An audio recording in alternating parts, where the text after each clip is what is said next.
Welcome, sleepy listeners, to another deep dive into the mysteries of the Roblox universe. Tonight, we're venturing into one of the most haunting and mysterious games to ever grace the platform, 99 Nights in the Forest. Settle in, close your eyes if you'd like, and let me tell you a story that blurs the line between reality and nightmare, between true survival and supernatural terror. This isn't just any ordinary Roblox game.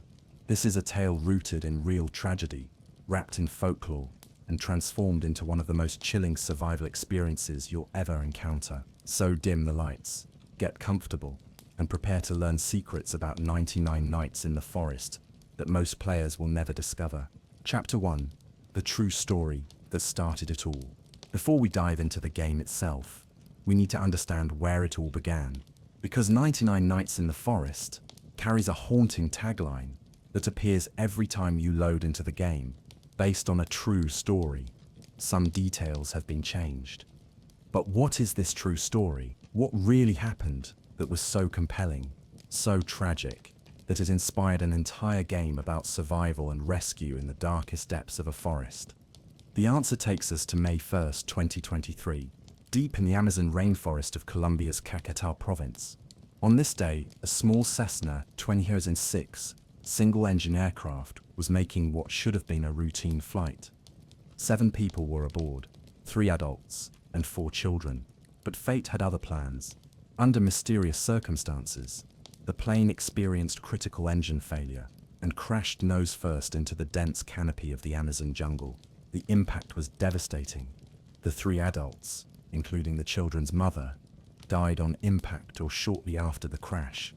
But somehow, miraculously, 4 children survived. These weren't just any children, they were siblings from the Hutoto indigenous group. Leslie, just 13 years old, Solini, 9, little Tian, who was only 4, and baby Kristen, barely 11 months old. Imagine, if you can, the terror and confusion these children must have felt. Trapped in one of the world's most hostile environments, with no adults to protect them, no modern conveniences, no rescue in sight. The Amazon rainforest is not forgiving. It's a place where the sounds never stop, where every rustle could mean a predator, where every shadow could hide danger, where the very air itself seems alive with unknown threats. But Leslie, the eldest, had something that would prove more valuable than any modern survival gear: traditional knowledge passed down through generations of her people. The Huto have lived in harmony with the Amazon for centuries, and Leslie knew which fruits were safe to eat, how to find clean water, where to take shelter, and how to keep her younger siblings alive. For 40 days and 40 nights, these 4 children survived in conditions that would challenge even the most experienced survival experts. They ate wild fruits, drank from streams, built makeshift shelters, and somehow managed to keep a baby alive in one of the most challenging environments on Earth. Meanwhile, the Colombian military launched Operation Hope, one of the most extensive search and rescue operations in the country's history. Search teams combed through thousands of square miles of dense jungle. Helicopters flew overhead, dropping supplies and broadcasting messages in the children's native language. Soldiers on foot hacked through undergrowth, following every possible lead. The entire nation held its breath, hoping against hope that these 4 children were still alive somewhere in that green hell. And then on June 9th, 2023, after 40 days of searching, they were found. Thin, weak, but miraculously alive.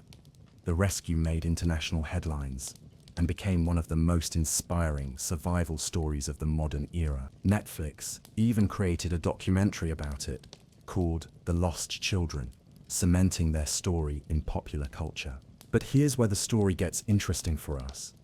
Someone was paying attention to this incredible tale of survival. Someone saw the potential for a different kind of story, one where you're not just surviving, but actively searching for missing children in a hostile forest environment. That someone was the development team at Grandma's favorite games, and they would transform this real-life miracle into something much darker, much more mysterious. Chapter 2. From reality to digital nightmare. The developers of 99 Nights in the Forest took the core elements of the Colombian Amazon story, 4 missing children, a dangerous forest environment, and a desperate rescue mission, and began to weave them into something entirely new. But they didn't stop at just retelling a survival story. They added layers of horror, mystery, and supernatural elements that would transform a tale of human resilience into something that would keep players awake at night. The first major change was the setting. Instead of the Amazon rainforest, the game is set in a more temperate forest, one that feels familiar to players from North America and Europe. This wasn't an accident. The developers wanted players to feel like this could happen anywhere, in any forest, making the horror feel more immediate and personal. But the most significant addition wasn't environmental, it was supernatural. The developers introduced an entity that has no basis in the real Colombian story, but draws from much older, much darker folklore. They created the Deer Monster, a creature that would become the game's most terrifying and iconic element. The Deer Monster isn't just any creature, it's clearly inspired by the Wendigo, one of the most terrifying entities in North American folklore. The Wendigo comes from the legends of Algonquian-speaking peoples, particularly the Ojibwe, Cree, and Innu peoples of the northern United States and Canada. According to these legends, a Wendigo is created when a human resorts to cannibalism, especially during times of starvation in winter. The transformation is horrible to contemplate. The person becomes consumed by an insatiable hunger for human flesh. Their body becomes gaunt and emaciated. Their skin turns sickly yellow, and they grow to enormous size. Most distinctively, they often take on characteristics of deer or elk, including antlers. They become relentless hunters, stalking through forests with inhuman speed and cunning, driven by an endless need to consume human flesh. The Wendigo represents more than just a monster. It embodies humanity's deepest fears about losing control, about crossing lines that should never be crossed, about what happens when civilization breaks down and we're left with nothing but our most primitive instincts. It's a cautionary tale about the dangers of isolation, desperation, and the thin line between survival and savagery. In 99 Nights in the Forest, the Deer Monster perfectly captures these themes. It's not just a creature you fight, it's an unstoppable force of nature that can't be killed, only avoided. It represents the forest's hostility made manifest, a constant reminder that you are not the apex predator in this environment. You are prey. The game's developers understood that true horror comes not from jump scares or gore, but from the feeling of helplessness, of being hunted by something you cannot fight or reason with. The Deer Monster is invincible to conventional weapons.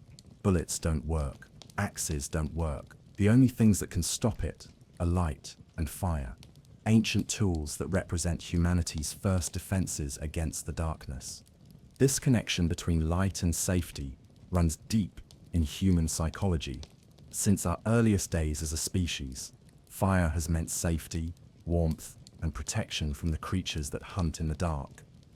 The game taps into this primal fear of the dark and the unknown things that move within it. Chapter 3: The Forest That Remembers.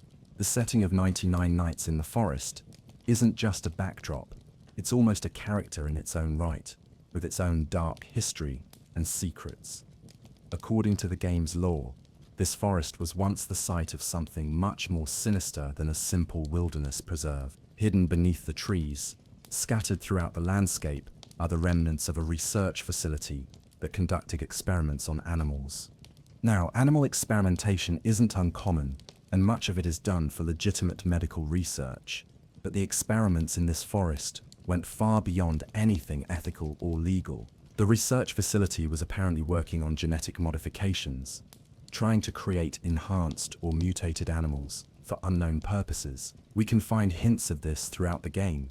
Old laboratory equipment hidden in underground bunkers, research notes scattered in abandoned buildings, and most tellingly, the evidence of what happened when things went wrong. The Deer Monster, according to this backstory, isn't a natural creature or even a supernatural Wendigo in the traditional sense. It's a fusion of both, an animal that was subjected to horrific experiments, escaped, and became something far worse than what nature or science alone could create. The experiments didn't just change its body, they changed its very nature, turning it into a creature of pure malevolence. But the story gets even darker when we consider what happened after the creature's escape. The facility was obviously abandoned in a hurry. We can find evidence of hasty evacuations, equipment left behind, and research that was never completed. But some people didn't leave. Instead, they stayed, and over time, they began to worship the very creature that had destroyed their work. This is how the cultists came to be. These aren't just random survivors who've gone mad from isolation. They're the descendants of the original researchers, guards, and staff who chose to remain in the forest after the facility's collapse. Over the years, their worship of the Deer Monster evolved into something resembling a dark religion. The cultists wear deer skulls as masks, clearly identifying themselves with their object of worship. They conduct raids on any survivors who enter the forest, not just to eliminate threats, but as offerings to their deer god. They've developed their own primitive technology and weapons, but always incorporating elements that honor the creature they serve. What makes the cultists particularly unsettling is that they're not mindless zombies or generic enemies. They're organized, intelligent, and strategic in their attacks. They plan coordinated raids, use advanced tactics, and their equipment becomes more sophisticated as the game progresses. This suggests a society that's not just surviving, but actually developing and growing stronger over time.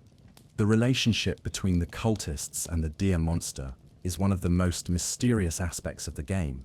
The creature doesn't attack the cultists during their raids. Instead, it simply observes, as if approving of their work. This suggests a level of intelligence and intention that goes beyond simple animal behavior, even mutated animal behavior. Some players have theorized that the Deer Monster isn't just a mutated animal, but something that was human once. Perhaps one of the original researchers who was transformed by their own experiments. This would explain its intelligence, its apparent approval of the cultists' worship, and its specific targeting of outsiders who enter the forest. The forest itself seems to be changing in response to the creature's presence. Players often report feeling watched, even during the day, when the Deer Monster shouldn't be active. The very landscape seems hostile. Paths that should lead to safety instead lead to danger. Resources are scarce in areas where they should be abundant, and the weather patterns seem unnatural. This environmental hostility suggests that the Deer Monster's influence extends far beyond its physical presence. The forest is becoming an extension of the creature itself, a living trap designed to isolate and weaken any humans who dare to enter. It's as if the entire ecosystem is slowly being corrupted, turned into a hunting ground for something that should never have existed. Chapter 4: The Four Lost Souls. At the heart of 99 Nights in the Forest lies your primary mission: rescuing 4 missing children. These aren't random NPCs or simple quest objectives. They represent the game's connection to the real-world tragedy that inspired it, and each one has their own story, their own mystery, and their own significance to the overall narrative. The children in the game are known by strange nicknames rather than real names. The Dino Kid, the Kraken Kid, the Squid Kid, and the Koala Kid. These names might seem whimsical at first, almost out of place in such a dark game, but they serve an important purpose. They remind us that these are children, innocent victims who should be playing with toys and watching cartoons, not trapped in a nightmare forest being hunted by monsters. The Dino Kid is the first child you can rescue, and finding them requires venturing into a red key cave, guarded by 5 wolves. This isn't just a gameplay challenge, it's symbolic of the first step in your journey, from someone trying to survive to someone actively fighting to save others. The presence of wolves, rather than the Deer Monster itself, suggests that this child has been hidden away, protected by the very dangers that threaten other parts of the forest. The cave system is interesting, from a lore perspective. These aren't natural caves. They're too perfectly designed, too conveniently placed. They appear to be part of the original research facility's underground network, possibly designed as emergency shelters or containment areas. The fact that the children are found in these locations raises disturbing questions. Were they brought there by the cultists for some dark purpose? Were they hiding there on their own? Or is something else entirely going on? The progression of guardians for each child tells its own story. The Dino Kid is guarded by regular wolves, dangerous but natural creatures. The Kraken Kid is protected by 4 alpha wolves, stronger and more aggressive variants that suggest a more dangerous environment. By the time you reach the Squid Kid, you're facing bears, apex predators that represent a significant escalation in threat level. Finally, the Koala Kid, the last and presumably most important child, faces unknown guardians that players must discover for themselves. This progression isn't just about game difficulty, it represents the increasing corruption of the forest as you venture deeper into its heart. The further you go from the relative safety of your campfire, the more twisted and dangerous everything becomes. It's as if the very presence of the deer monster radiates outward, making everything it touches more hostile and unnatural. Each rescued child doesn't just disappear from the game, they return to your campfire and set up their own small tent on the edge of the light. This creates one of the game's most emotionally powerful images, a small circle of firelight surrounded by darkness, with tiny tents representing hope and innocence preserved against overwhelming evil. It's a visual metaphor that speaks to the core themes of the game, the protection of the vulnerable, the power of light against darkness, and the importance of human connection in the face of horror.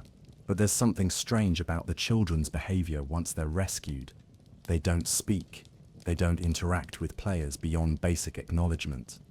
They don't tell their stories or provide information about what happened to them or where they came from. This silence is more unsettling than any scream could be, suggesting trauma so deep that these children have retreated into themselves completely. The game mechanics around the children are also significant. Each rescued child adds 1 day to your progress toward the 99-day goal, effectively shortening the time you need to spend in the forest. This isn't just a gameplay convenience. It represents hope. The more children you save, the closer you come to escaping this nightmare yourself. It creates a powerful incentive to risk your own safety for others, reinforcing the game's themes about heroism and sacrifice. Some players have developed theories about the children's true nature. One particularly disturbing theory suggests that the children aren't victims at all, but rather manifestations of the forest's attempt to lure in more rescuers. According to this theory, each child you rescue is actually making the forest stronger, explaining why your time advances more quickly, not because you're closer to escape, but because you're becoming more deeply trapped. Another theory proposes that the children are ghosts or echoes of victims from the original research facility disaster. Perhaps they were the children of researchers who brought their families to what they thought was a safe remote work location. When the experiments went wrong and the Deer Monster was created, these children became the first victims, and now they're trapped in a perpetual loop of needing rescue. The most hopeful theory suggests that the children are exactly what they appear to be, innocent victims who were in the wrong place at the wrong time, possibly survivors of a plane crash, similar to the one that inspired the game. According to this interpretation, rescuing them isn't just a game objective, but a moral imperative, and their silence comes from natural trauma rather than supernatural corruption. Regardless of which theory is correct, the children serve as the emotional heart of the game. They represent innocence in a world gone mad, hope in a place of despair, and the reason why all the danger and horror is worth facing. They remind us that sometimes the greatest heroism comes not from fighting monsters, but from protecting those who cannot protect themselves. Chapter 5. The Mechanics of Fear. 99 Nights in the Forest doesn't rely on cheap jump scares or gore to create its atmosphere of dread. Instead, it uses sophisticated psychological mechanics that tap into fundamental human fears and anxieties. Understanding these mechanics reveals just how carefully crafted this game really is, and why it's so effective at creating genuine tension and fear. The day-night cycle is the foundation of everything else in the game. During the day, the forest is relatively safe. You can explore, gather resources, hunt animals, and work on improving your base. The sun provides natural light, visibility is good, and while there are still dangers like wolves and bears, they're natural dangers that can be understood and dealt with through normal means. But when night falls, everything changes. The transformation isn't just visual, it's psychological. The same paths you walked safely during the day become treacherous. The same sounds that were comforting, wind in the trees, distant animal calls, become ominous. The very air seems to thicken with malevolence. And you know that somewhere in the darkness, the deer monster is awakening and beginning its hunt. This cycle creates a constant state of tension. Even during the safest daylight hours, you're always aware that darkness is coming. Every decision you make during the day, how far to venture from camp, whether to gather that extra resource, where to spend your time, is influenced by the knowledge that you need to be back at your campfire before the sun goes down. It's a masterclass in building anticipation and dread. The hunger system adds another layer of psychological pressure. Your character needs regular food to maintain their stamina, which affects everything from movement speed to combat effectiveness. But food is scarce and often dangerous to obtain. You can hunt rabbits, but that means venturing away from safety. You can gather berries and mushrooms, but some might be poisonous. You can cook meat at your fire, but that takes time and resources you might need for other survival tasks. This creates a constant state of resource anxiety. You're always calculating risk versus reward, always trying to balance immediate needs against long-term survival. The game forces you to make difficult decisions. Do you risk a dangerous journey to find more food, or do you conserve energy and hope you can last until morning? These aren't just gameplay decisions. They mirror the real psychological stress of survival situations. The stamina system works hand in hand with hunger to create additional tension. When you're hungry, your stamina depletes faster, making you move slower and become more vulnerable to attack. This creates a vicious cycle where being in danger makes you hungrier, which makes you weaker, which puts you in more danger. It's a perfect representation of how stress and fear can compound each other in real survival situations. The psychological fear system is perhaps the most sophisticated aspect of the game's mechanics. Encounters with the deer monster, prolonged darkness, and other stressful events gradually increase your character's fear level. As fear builds, you begin experiencing hallucinations, seeing things that aren't there, hearing sounds that have no source. The game doesn't tell you when these hallucinations start, leaving you to question whether what you're experiencing is real or not. This uncertainty is deeply unsettling because it breaks down your ability to trust your own perception.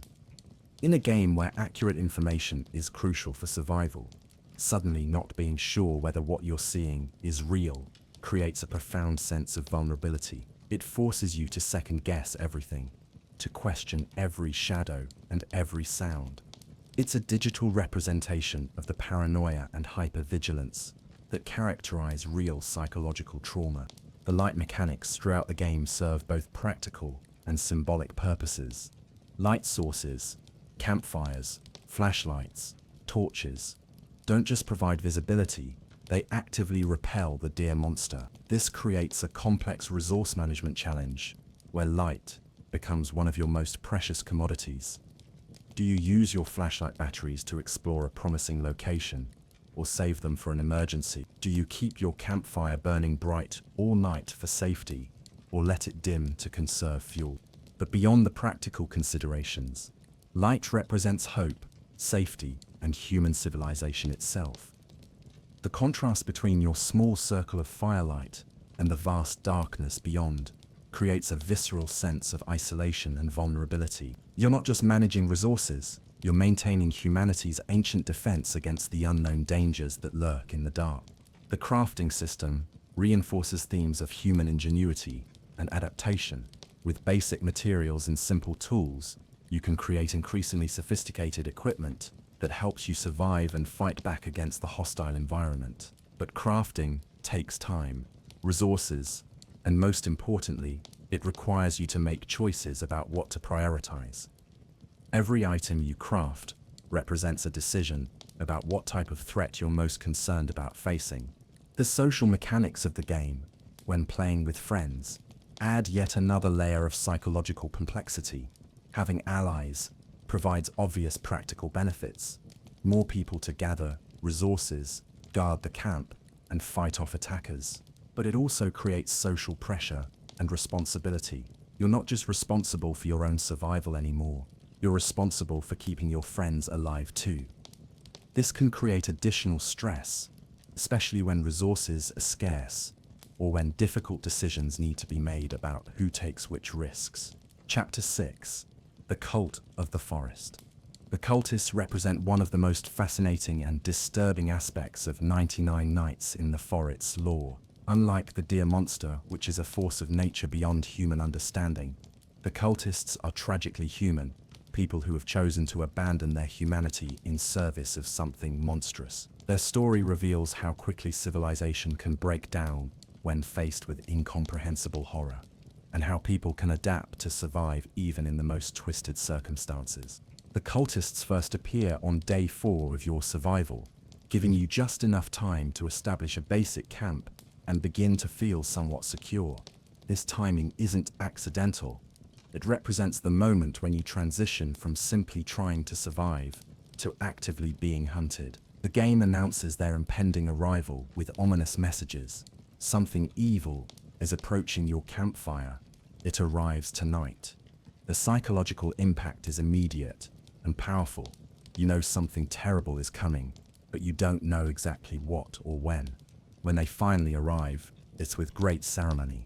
Drums begin beating in the distance, growing louder as night falls.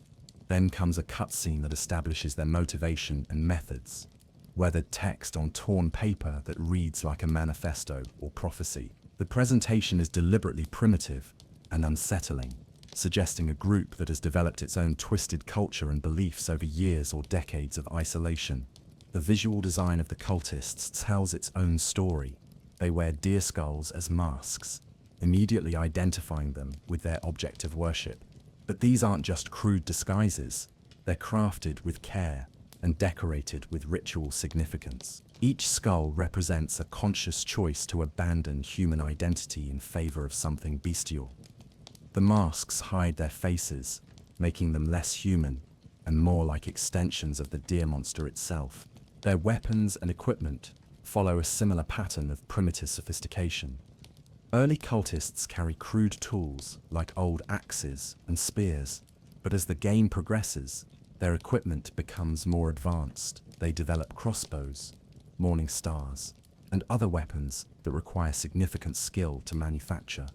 This progression suggests not just a surviving community, but one that's actively growing stronger and more organized over time. The cultists' behavior during raids reveals a lot about their society and beliefs. They don't attack randomly or chaotically. They coordinate their assaults, focus on specific targets, and work together with military-like precision. This suggests a hierarchical organization with leaders, followers, and established tactics. They're not just crazy people living in the woods. They're a functional, if twisted, civilization. Their relationship with the deer monster is one of the most mysterious aspects of the entire game. During their raids, the creature appears and observes but doesn't attack. It seems to approve of their actions, treating them as allies or servants rather than prey. This implies a level of communication or understanding between the cultists and their monstrous god that goes beyond simple worship. Some players have theorized that the cultists can actually communicate with the deer monster, possibly through ritual or telepathic means. This would explain their coordinated behavior and their ability to survive in a forest where the creature kills everyone else. It would also suggest that their worship isn't just symbolic, but represents a genuine supernatural connection to something beyond human understanding.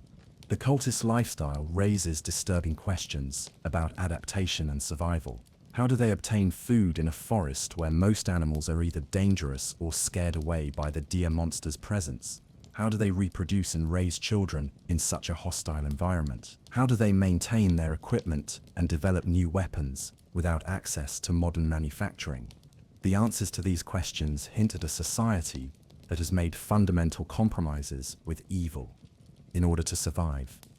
They may hunt humans for food, explaining their aggressive behavior towards survivors. They may have developed ways to appease or bargain with the Deer Monster, trading victims for protection. They may have access to resources and knowledge left over from the original research facility, giving them advantages that other survivors lack. The progression of cultist raids throughout the game creates an escalating sense of threat. Early raids involve only a few cultists with basic weapons, but later assaults include more enemies with better equipment and more sophisticated tactics. By the endgame, you might face coordinated attacks involving crossbow-armed cultists, multiple assault groups, and even direct support from the Deer Monster itself. This escalation serves both gameplay and narrative purposes. From a gameplay perspective, it ensures that the threat remains challenging as players become more experienced and better equipped. From a narrative standpoint, it suggests that your presence in the forest is having an impact on the cultist community. You're not just another victim to be eliminated, you're a threat to their way of life that requires increasingly desperate measures to address. The items that cultists drop when defeated provide clues about their society and practices. Cultist gems are perhaps the most significant, serving as both crafting materials and evidence of ritual activity. These gems might be created through some process involving the Deer Monster, possibly explaining why the creature tolerates the cultist's presence. They could represent a form of supernatural currency or power source that the cultists use to maintain their bargain with their monstrous god. The fact that cultist bodies can be used as fuel for your campfire adds a dark, practical element to your interactions with them.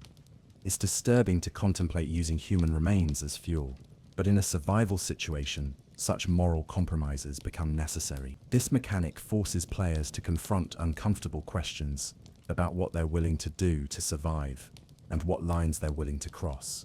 Chapter 7: The Evolution of Terror, Game Development and Updates. Understanding the development history of 99 Nights in the Forest reveals how carefully crafted and continuously evolving this experience really is. Grandma's favorite games didn't just create a simple survival horror game and abandon it. They've been constantly refining, expanding, and deepening the experience based on player feedback and their own creative vision. The game's development began with a simple but powerful concept. What if you combine the real-world drama of lost children in a hostile environment with the supernatural horror elements that make for compelling gameplay? The developers clearly studied both the Colombian Amazon survival story and existing survival horror games like The Forest to understand what makes these experiences so emotionally engaging. Early versions of the game were much simpler than what we see today. The basic survival mechanics were there: gathering resources, maintaining a campfire, avoiding the Deer Monster at night. But many of the deeper systems that make the current game so compelling were added over time through updates and player feedback. The class system, for example, wasn't part of the original game design. The developers added it as players began asking for more customization options and different gameplay approaches. But rather than just adding arbitrary character classes, they created roles that fit naturally into the game's lore and survival mechanics. The Lumberjack class gives players better wood-gathering abilities and improved axes, reflecting someone who might actually have the skills to survive in a forest environment. The Ranger starts with a revolver and flashlight, representing law enforcement or park service personnel who might be trained for wilderness emergencies. The Medic can heal other players, embodying the humanitarian aspect of the rescue mission that drives the game's narrative. More recent additions like the Alien and Cyborg classes show how the developers are willing to expand the game's lore in unexpected directions while maintaining the core survival horror experience. These classes don't break the game's atmosphere because they're integrated thoughtfully into the existing world building, rather than just tacked on as novelties. The ongoing Alien Invasion update demonstrates the developers' commitment to keeping the game fresh and surprising. Rather than just adding new content randomly, they've created a narrative justification that fits within the game's existing lore. If the forest was once the site of secret experiments, it makes sense that other unusual phenomena might occur there as well. The update cycle reveals a development team that's genuinely engaged with their community. They pay attention to player feedback, monitor gameplay statistics, and adjust balance and difficulty in response to how people actually play, rather than just how they intended the game to be played. This kind of responsive development is relatively rare in the Roblox ecosystem, and shows a level of professionalism and commitment that elevates 99 Nights above many other experiences on the platform. Balance changes over time show how the developers have refined the game's difficulty curve. Early versions were apparently quite punishing, with the Deer Monster being too aggressive and resources being too scarce for most players to survive long enough to complete the rescue mission. Subsequent updates have made the early game more forgiving, while maintaining the challenge level for experienced players. The introduction of furniture and base-building elements represents a significant evolution in the game's design philosophy. Early versions focused purely on survival. Staying alive was challenge enough, but as players mastered the basic mechanics, they wanted more ways to express creativity and personalize their experience. The furniture system allows for this while maintaining the game's core identity. Seasonal events and limited-time updates show how the developers use the live service model to maintain player engagement without compromising the game's core experience. Rather than trying to constantly add major new features that might break the carefully crafted atmosphere, they introduce temporary elements that provide fresh challenges for returning players, while preserving the essential 99 Nights experience for newcomers. The developers' approach to community feedback reveals a sophisticated understanding of game design principles. They don't just implement every player suggestion, they evaluate how proposed changes would affect the overall experience, the game's balance, and its thematic coherence. This careful curation ensures that 99 Nights continues to evolve without losing its identity. Technical improvements over time show the team's commitment to polish and optimization. Early players reported performance issues, especially during late-game sessions, with many days of progress. The developers have systematically addressed these problems, optimizing resource usage, improving rendering efficiency, and reducing lag without compromising the visual quality that makes the game's atmosphere so effective. The expansion of lore elements through environmental storytelling demonstrates increasingly sophisticated game design. Early versions of the game told their story primarily through gameplay mechanics, but newer content includes more detailed environmental clues, hidden documents, and subtle narrative elements that reward careful exploration and observation. Community-driven content like fan wikis, strategy guides, and lore discussions show how the game has developed a dedicated following that goes beyond casual play. The developers have embraced this community engagement, sometimes incorporating fan theories and interpretations into official game content, creating a collaborative storytelling experience that deepens the game's mythology. Chapter 8: The Psychology of Survival Horror. The effectiveness of 99 Nights in the Forest as a horror experience goes beyond simple scares or graphic content. Instead, it taps into fundamental psychological principles that explain why certain experiences feel genuinely terrifying, while others just feel silly or over the top. Understanding these principles reveals why the game works so well, and why it continues to affect players long after they've stopped playing.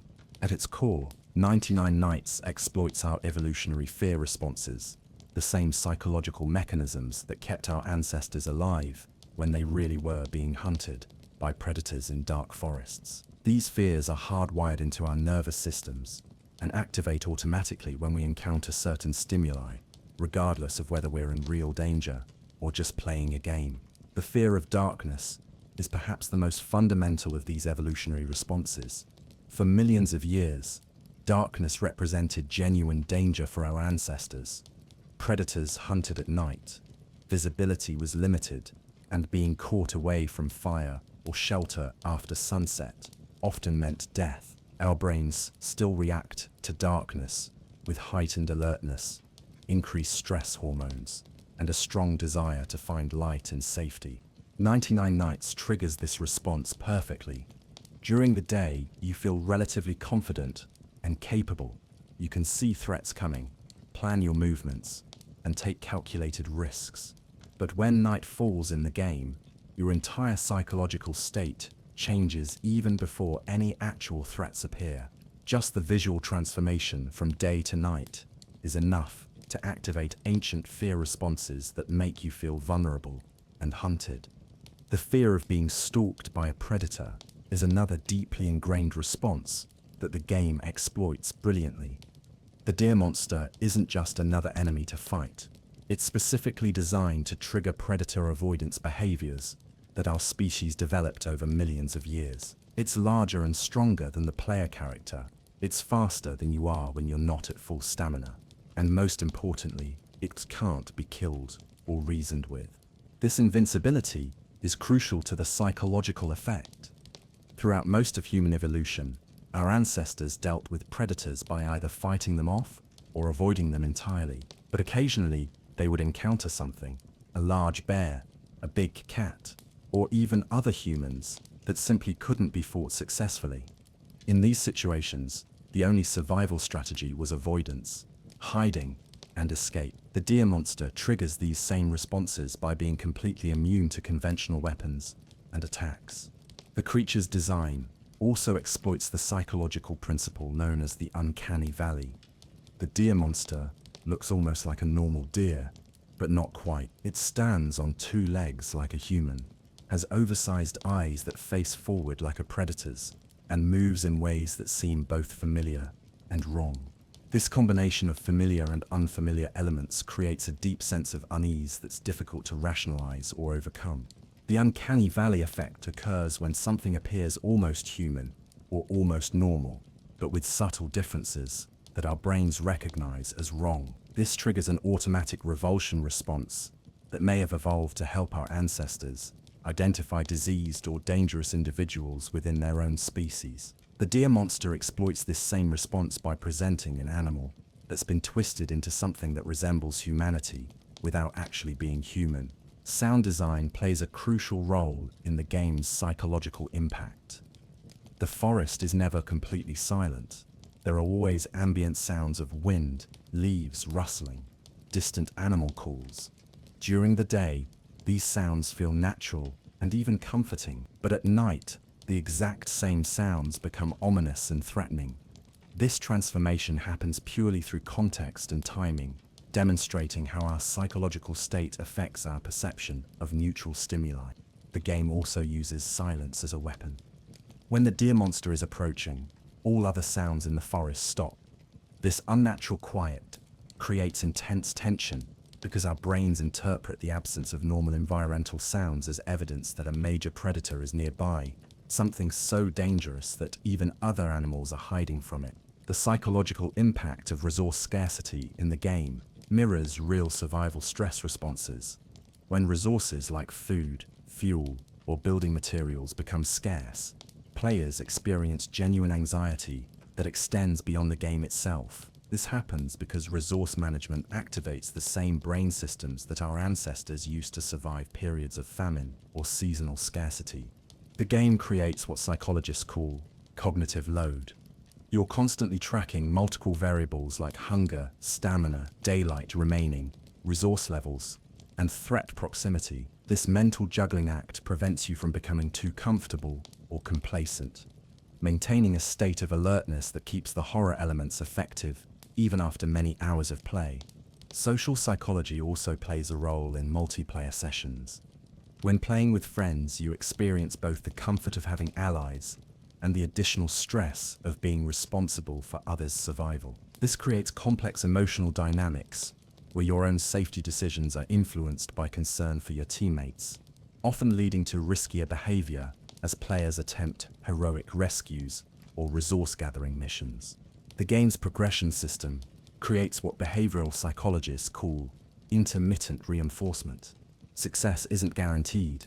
You might spend hours working toward a goal, only to lose everything to a single mistake or unlucky encounter. This unpredictability creates a psychological state similar to gambling addiction, where the possibility of both success and failure keeps players emotionally invested.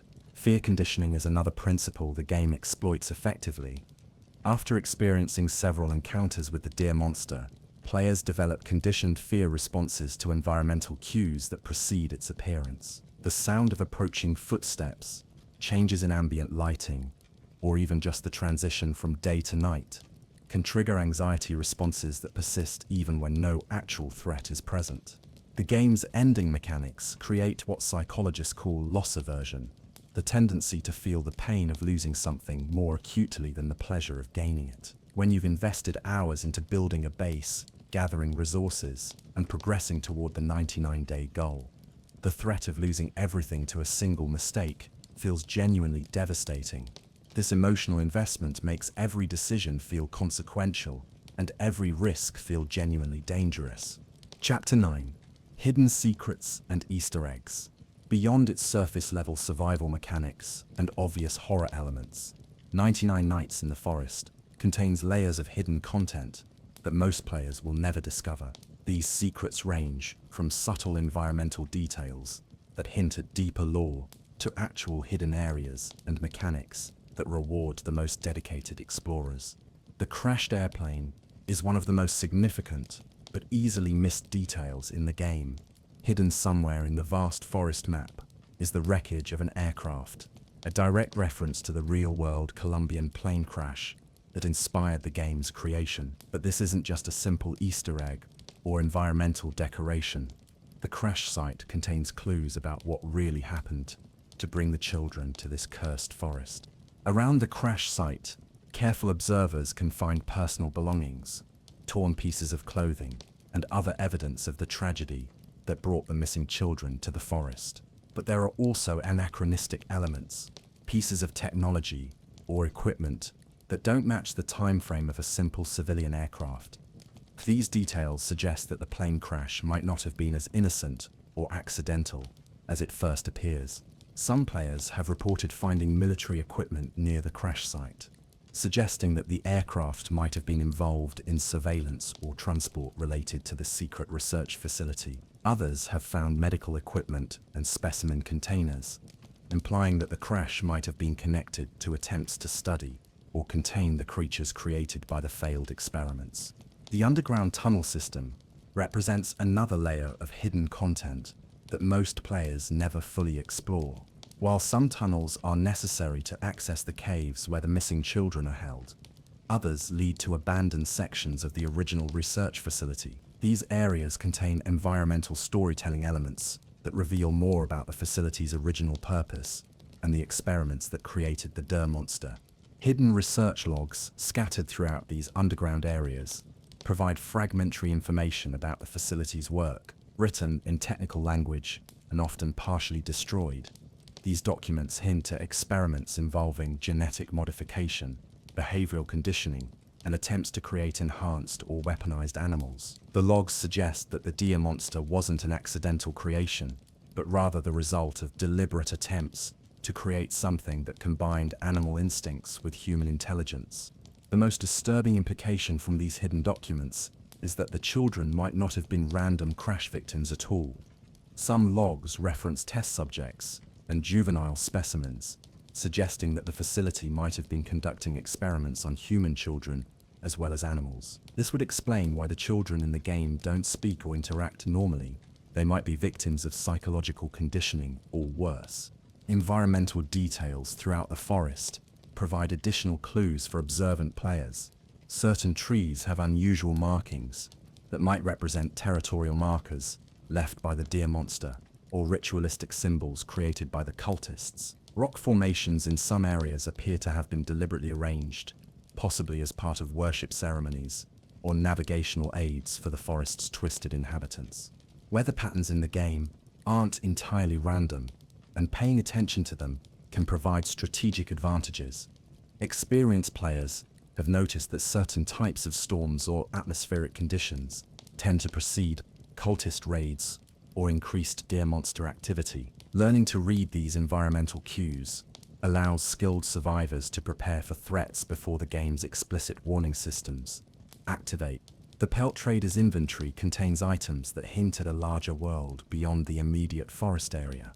Some of the equipment he offers appears to be military surplus, while other items seem to come from civilian sources. This suggests that the trader has connections to the outside world and might know more about the forest's secrets than he's willing to share. Some players theorize that the pelt trader might be a former facility employee who escaped the initial disaster and now profits from supplying equipment to new victims. Hidden caches scattered throughout the map contain resources and equipment that don't appear in the normal loot tables. Finding these caches requires careful exploration and often solving environmental puzzles or following subtle visual cues. The contents of these caches suggest they were left by previous survivors, raising questions about how many people have attempted the rescue mission before the current players arrived. Audio cues provide another layer of hidden content for players who pay attention.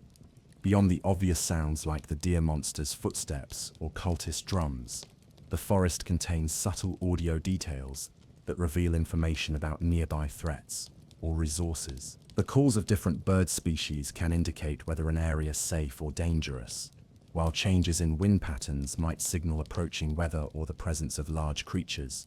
The game's lighting system contains hidden mechanics that go beyond simple day-night cycles. Certain light sources seem to be more effective than others at repelling the deer monster, and the creature's behavior changes subtly depending on the intensity and color of light sources. These details aren't explained in any tutorial or guide. They must be discovered through experimentation and careful observation. Hidden interactions between different game systems create emergent gameplay possibilities that the developers might not have fully intended. For example, Fear System interacts with the hunger and stamina systems in complex ways that can create feedback loops, while certain combinations of equipment and environmental conditions can produce unexpected results. Some players have reported discovering areas of the map that don't appear on the official game map, accessible only through specific sequences of actions or by exploiting environmental features in unexpected ways. These hidden areas often contain unique loot or environmental storytelling elements that provide additional context for the game's lore. The most persistent rumors among the player community involve a secret ending that can only be accessed by completing specific hidden objectives or discovering all of the game's secret content. While the developers haven't confirmed this ending exists, the complexity and depth of the game's hidden content suggests that there might indeed be additional story content waiting for the most dedicated explorers to discover. Chapter 10: The Community and Its Theories. The 99 Nights in the Forest community has developed into something remarkable, a collective of amateur detectives, lore enthusiasts, and survival experts who have created an entirely separate layer of content around the game through their discussions, theories, and shared discoveries. Understanding this community provides insight not just into the game itself, but into how modern players interact with mysterious and complex gaming experiences. The most popular theory among community members is the time loop theory. According to this interpretation, the forest exists in a supernatural time loop where the same events repeat endlessly. The missing children aren't actually children from a recent plane crash, but rather echoes or shadows of victims from the original research facility disaster. Each time players rescue them, they're not actually saving anyone. They're just participating in a ritual that strengthens the forest's supernatural hold on reality. Evidence for this theory includes the children's strange behavior after rescue, the way time seems to accelerate when children are saved, and the fact that reaching day 99 doesn't actually result in escape from the forest. Proponents argue that the entire rescue mission is an elaborate trap designed to lure in new victims and feed their life energy to the Deer Monster and the corrupted forest ecosystem. The government cover-up theory takes a more mundane but equally sinister approach. According to this interpretation, the research facility was actually a classified government project, possibly related to biological weapons development or super soldier programs. The plane crash that brought the children to the forest wasn't an accident. It was a deliberate attempt to eliminate witnesses or test subjects who knew too much about the project. In this version of events, the players aren't random rescuers but rather cleanup crews sent to eliminate evidence and contain the situation. The Deer Monster and cultists are either failed experiments or survivors of the original disaster who must be eliminated to maintain secrecy. This theory explains why bullets don't work on the deer monster. It's not supernatural immunity, but rather advanced armor or genetic modifications that make it resistant to conventional weapons. The dimensional breach theory proposes that the research facility's experiments didn't just create mutated animals, but actually tore holes in reality itself. The forest exists in a pocket dimension where normal physical and temporal laws don't apply. The deer monster isn't a mutated animal, but rather an entity from another dimension that was accidentally summoned by the facility's work. This theory explains many of the game's supernatural elements, including the creature's apparent invincibility, the forest's hostile behavior, and the way resources and geography seem to shift between visits to the same locations. According to this interpretation, the missing children are actually dimensional refugees who were pulled into this reality from their own world, and rescuing them means finding a way to send them home, rather than simply escaping the forest. The community has also developed extensive discussions about the symbolism and metaphorical content in the game. Some players interpret the entire experience as an allegory for childhood trauma, with the forest representing the dangerous adult world and the deer monster symbolizing the predators that threaten innocence. The rescue mission becomes a metaphor for therapy or healing, while the progression toward Day 99 represents the long journey towards psychological recovery. Others see environmental and ecological themes in the game's design. The forest's corruption by human experimentation reflects real-world concerns about environmental destruction and the unintended consequences of technological advancement. The deer monster represents nature's revenge against humanity's hubris, while the cultists symbolize people who have abandoned civilization in favor of a more primitive, but ultimately destructive relationship with the natural world. Religious and spiritual interpretations have also emerged within the community. Some players view the game as a modern retelling of classical mythology, with the deer monster representing various horned deities from ancient religions. The cultists' worship practices mirror historical mystery cults, while the forest itself becomes a sacred space where normal human rules don't apply. The community has created extensive guides and wikis that document not just gameplay mechanics, but also lore interpretations, hidden content locations, and theoretical frameworks for understanding the game's deeper meaning. These resources often contain more detailed analysis than official game documentation, demonstrating the depth of engagement that the game inspires among its most dedicated players. Player-created content has expanded beyond simple guides to include fan fiction, artwork, and even attempts to recreate the game's atmosphere in other media. Some community members have created detailed timelines, attempting to piece together the chronology of events that led to the forest's current state, while others have developed elaborate theories about the relationships between different characters and factions within the game world. The community's approach to new content and updates reveals a sophisticated understanding of narrative consistency and thematic coherence. When the developers added alien invasion elements, community discussion focused not just on the gameplay implications, but on how these new elements fit into existing lore interpretations. The community acts as both audience and collaborative storyteller, helping to shape the game's meaning through their interpretations and discussions. Collaborative exploration efforts have become a significant part of the community experience. Groups of players coordinate to systematically explore the game world, share discoveries, and test theories about hidden content or secret mechanics. These efforts have led to the discovery of numerous Easter eggs and secret areas that individual players might never have found on their own. The community has also developed its own folklore around the game, including stories about legendary players who achieved remarkable survival times, urban legends about secret content that may or may not actually exist, and shared experiences that have become part of the community's collective memory. These stories create an additional layer of mythology that exists parallel to the game's official lore. Chapter 11. The technical mastery behind the horror.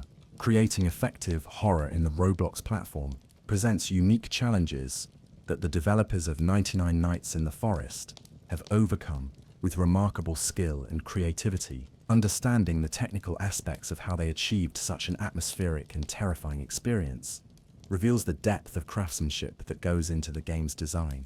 Roblox's blocky, family-friendly aesthetic isn't naturally suited to horror content. The platform's visual style tends toward bright colors, simple shapes, and cartoon-like character designs that work well for casual games, but can undermine attempts at creating genuine fear or tension. The 99 Nights development team had to find ways to work within these constraints, while still creating an experience that feels genuinely unsettling. Their solution involved clever use of lighting, shadow, and atmospheric effects that transform Roblox's familiar visual language into something much more ominous. During daylight hours, the forest looks relatively normal within Roblox's visual constraints, but as evening approaches, the lighting gradually shifts to longer shadows, more muted colors, and an overall sense of approaching doom that feels natural rather than forced. The transition from day to night isn't just a simple lighting change. It's a carefully orchestrated sequence of visual, audio, and mechanical shifts that fundamentally alter the player's relationship with the game world. As darkness falls, visibility decreases, ambient sounds change, and the very geometry of the forest seems to become more threatening. Familiar paths feel different, safe areas become uncertain, and the entire spatial relationship between player and environment shifts. Sound design represents perhaps the most impressive technical achievement in the game. Working within Roblox's audio limitations, the developers created a rich soundscape that provides crucial gameplay information while maintaining atmospheric immersion. The forest is never truly silent. There are always layers of ambient sound that create a sense of life and activity, even when no visible creatures are present. But the real genius lies in how these sounds change meaning depending on context. The same bird call that feels peaceful during the day becomes ominous at night. The same wind sound that accompanies resource gathering becomes threatening when you're trying to hide from the Deer Monster. This contextual transformation of neutral sounds into threatening ones demonstrates sophisticated understanding of psychological horror principles. The Deer Monster's audio design deserves particular attention. Rather than relying on obvious scary sounds like roars or screams, the creature's presence is announced through subtle audio cues that feel wrong rather than obviously threatening. Its footsteps don't quite match the rhythm you'd expect from a four-legged animal. Its breathing has an unsettling quality that suggests intelligence behind animal instincts, and its movement through the forest creates sound patterns that feel both familiar and alien. The game's performance optimization represents another significant technical achievement. Survival games typically require tracking large amounts of data, resource locations, building states, inventory contents, day-night cycles, and the positions and behaviors of multiple AI entities. Managing all of this within Roblox's technical constraints, while maintaining smooth gameplay for multiple players, simultaneously requires careful optimization and efficient code design. The developers have clearly put considerable effort into ensuring that the game runs smoothly even during intense action sequences like cultist raids or Deer Monster encounters. Frame rate drops during crucial moments could break immersion and make the game unplayable, so maintaining consistent performance is essential for the horror elements to work effectively. The procedural elements in resource and loot distribution create variety and replayability without requiring massive amounts of manually placed content. Rather than hand-placing every berry bush, woodpile, or equipment cache, the developers created systems that generate appropriate content distribution while maintaining game balance and ensuring that players can always find necessary resources with sufficient effort. The AI systems governing creature behavior represent sophisticated programming within Roblox's constraints. The Deer Monster doesn't just follow simple path-finding algorithms. It exhibits complex behaviors like stalking, ambush tactics, and retreat patterns that create the impression of intelligence and malevolence. Similarly, the various animals throughout the forest have behavioral patterns that feel natural while still serving gameplay purposes. The cultists' AI is even more impressive, as they must coordinate group tactics respond to changing battlefield conditions, and execute complex attack patterns while maintaining the illusion that they're intelligent adversaries rather than simple game enemies.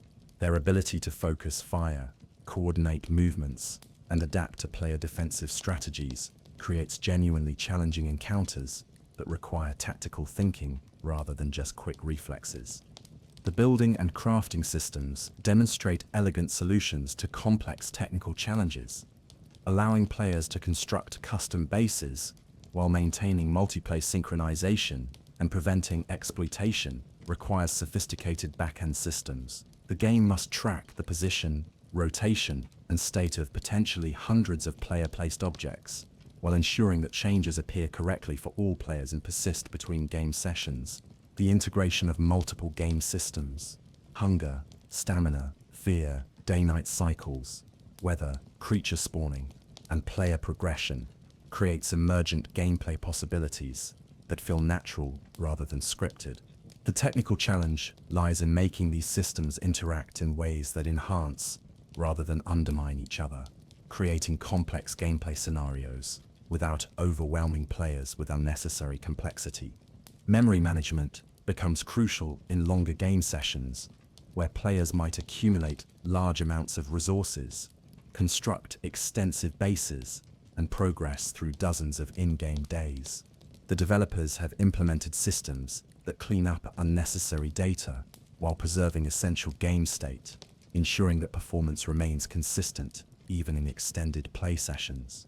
The networking architecture required for smooth multiplayer functionality adds another layer of technical complexity. The game must synchronize player positions, actions, and game state across multiple clients, while maintaining responsive controls and consistent game logic. Lag or desynchronization during critical moments like Deer Monster encounters could be fatal to players, making reliable networking essential for gameplay integrity. Chapter 12. The deeper lore. What the developers never told you.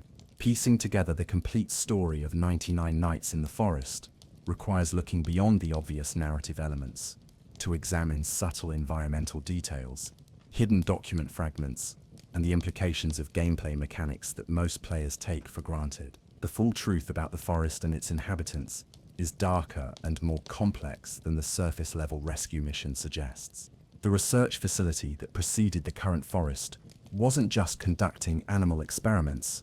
Evidence suggests it was part of a larger network of sites investigating what internal documents refer to as anomalous biological phenomena. References found in hidden areas mention coordination with other facilities, shared research databases, and protocols for containing breaches that go far beyond simple animal escapes.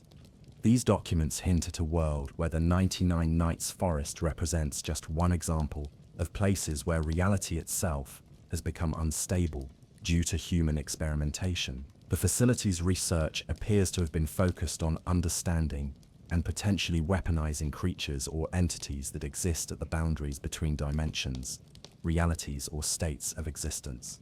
The deer monster's true nature becomes clearer when examined through this lens. It's not simply a mutated animal or even a supernatural creature in the traditional sense.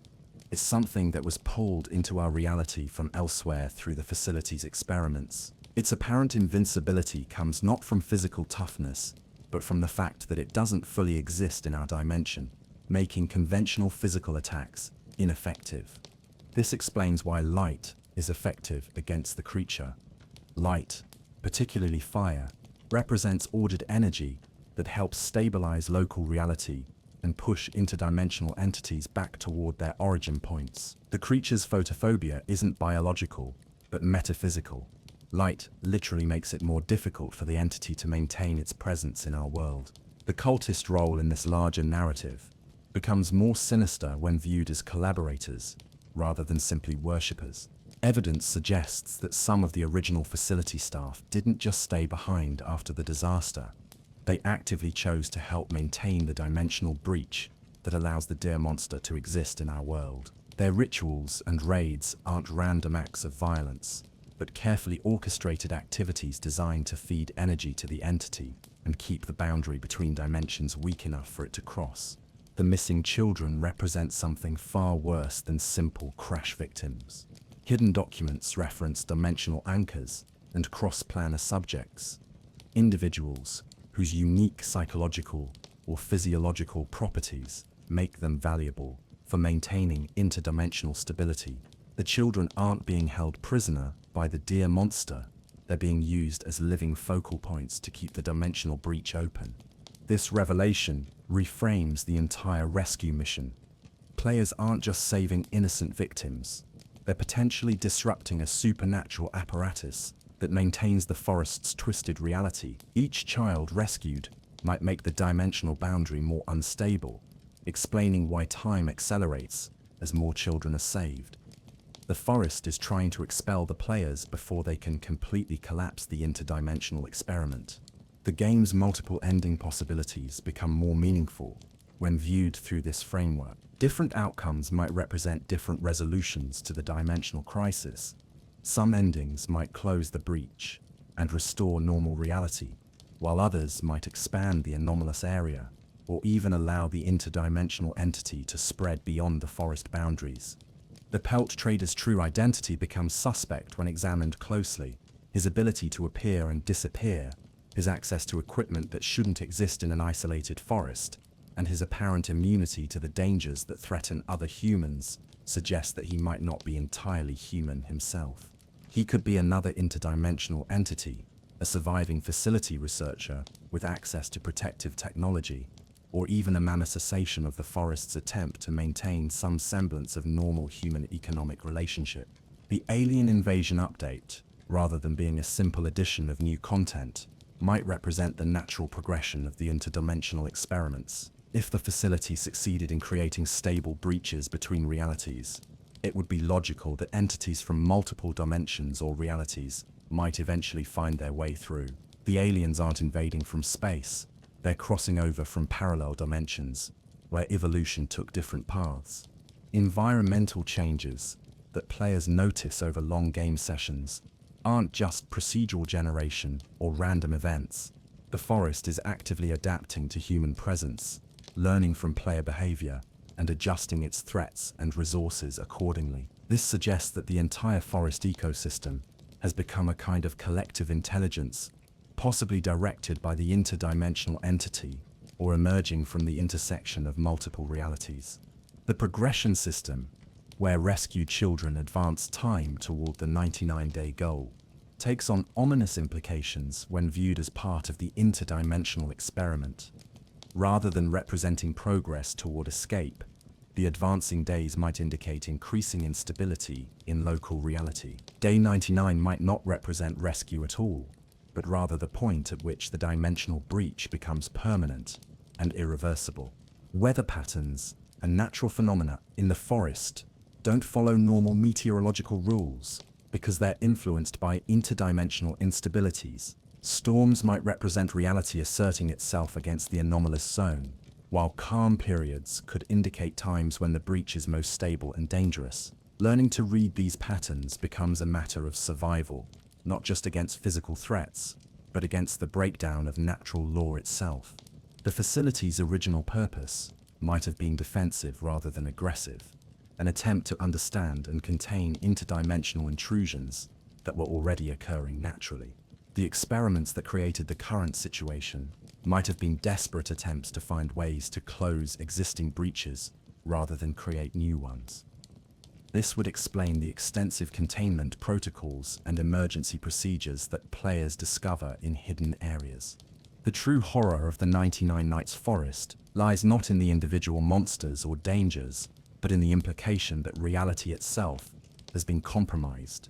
The familiar rules of physics, biology, and logic can't be trusted because the fundamental nature of existence in this area has been altered. Players aren't just surviving in a dangerous environment, they're trying to maintain their sanity and identity in a place where the basic assumptions about how the world works no longer apply. Chapter 13. The Real Colombian Children. Honoring the true story. While we've explored the supernatural and mysterious elements that make 99 Nights in the Forest such a compelling game, it's important to return to the real story that inspired its creation. The four children who survived 40 days in the Colombian Amazon, represent one of the most remarkable survival stories of the modern era, and understanding their experience helps us appreciate both the game's fictional elements and the genuine human drama that underlies them. Leslie, Saulini, Chien, and baby Kristen weren't just lucky survivors, they were active participants in their own rescue. When their plane crashed on May 1st, 2023, they could have easily become another tragic statistic of aviation accidents in remote areas. Instead, they tell symbols of human resilience, indigenous knowledge, and the power of family bonds in the face of impossible odds. The oldest child, Leslie, became the group's leader and primary caretaker. At just 13 years old, she took responsibility for keeping her younger siblings alive in one of the world's most challenging environments. Her knowledge of traditional Hutoto survival techniques, passed down through generations of her people, became the difference between life and death for all 4 children. She knew which fruits and nuts were safe to eat and which were poisonous. She understood how to find clean water sources and how to purify water that might be contaminated. She could read weather patterns and find natural shelters that would protect them from rain, wind, and dangerous animals. Most importantly, she knew how to keep hope alive when everything seemed hopeless. The children's survival strategy involved constant movement. Unlike the static base-building approach used in the game, the real children understood that staying in one place too long would make them vulnerable to predators or expose them to environmental hazards. They created temporary shelters for rest, but didn't try to establish permanent camps, instead following water sources and food availability as they searched for signs of rescue. Their diet consisted primarily of wild fruits, particularly a type of Amazonian fruit called millepezos, along with seeds and any other edible plants they could identify. They had no tools for hunting larger animals and no way to make fire, so they survived entirely on foraged plant materials and whatever clean water they could find. The psychological challenges they faced were enormous. Baby Christian required constant care and attention from older siblings, who were themselves dealing with trauma, hunger, and exhaustion. The younger children looked to Leslie for guidance and reassurance, placing enormous emotional pressure on someone who was still a child herself. They had to maintain morale and hope, despite facing daily reminders of their dire situation. They were constantly hungry, often cold and wet, and surrounded by sounds and dangers they couldn't fully understand. Yet somehow, they managed to keep moving, keep caring for each other, and keep believing that rescue would eventually come. The search and rescue operation that eventually found them was one of the most extensive in Colombian history. Operation Hope involved over 160 soldiers, dozens of aircraft, indigenous guides who understood the terrain, and extensive use of technology, including helicopters with loudspeakers that broadcast messages in the children's native language.